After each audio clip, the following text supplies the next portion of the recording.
A person is harmed and sometimes killed by the enemy. So there is no harm by anything external to us. All the harm is because of this enemy which is called lust, which is sitting within us.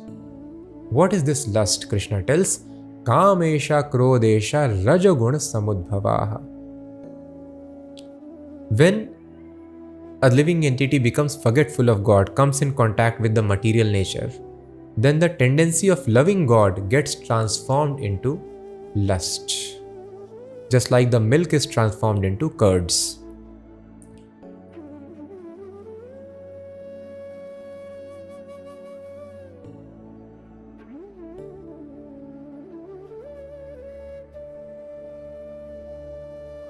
So now we think, this lust is very nice. Let me satisfy my lust. And this is the biggest mistake.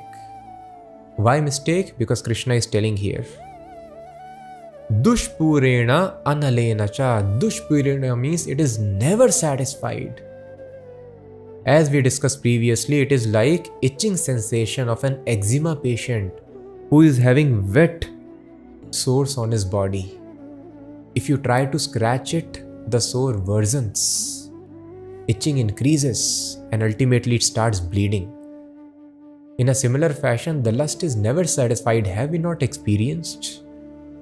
And lust does not mean only sex pleasure. That is a grossest manifestation of lust. Lust means, this also we have discussed, Atmendriya Priti Vancha Tare Bari Kam. Any tendency to enjoy one's senses directly independent of Krishna's pleasure, that is called lust. Even sexual pleasure is not lust if one is using sex life for producing Krishna conscious children. That also Krishna will mention further. Dharma viruddho bhuteshu kamo asmi bhartarshava. Krishna is not against sex life. Otherwise, why there is grahast ashram? But it should be ashram. All the activities are for spiritual advancement. When sex life is done for spiritual advancement, right, spiritual soul is brought into this world, then such sex life, Krishna tells, I am that sex life. So sex life is authorized, but if it is for spiritual advancement, a spiritual child is brought into this world. By chanting the mantras, purification of consciousness, it should be executed in proper time. Many regulations are there.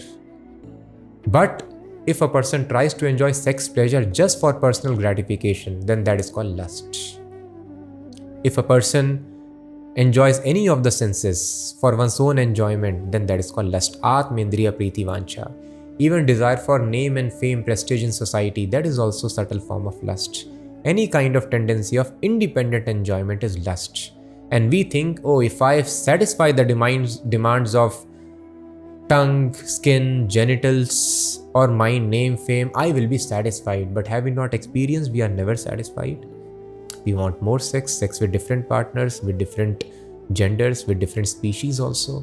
It is never satisfied. You eat, you want to eat more, different varieties of food, different locations, never satisfied. Sleep, you want to sleep more and more, never satisfied. You want to watch videos, want to watch more and more, never satisfied. So it is like fire. Analena. Anala means fire. It burns like fire. The more you supply fuel, the more it burns. So thus a person is completely frustrated and perplexed. That is why the World Health Organization is ranking United States of America as one of the most depressed nations of the world for last 3-4 years.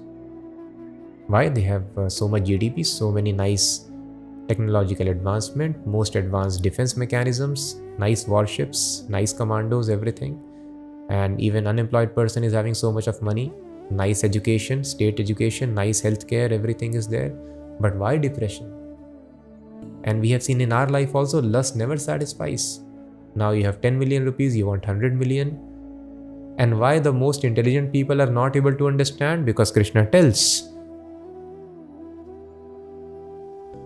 Avritam jnanametena jnanino nityavairina kamarupena kaunteya dushpurena nalena cha.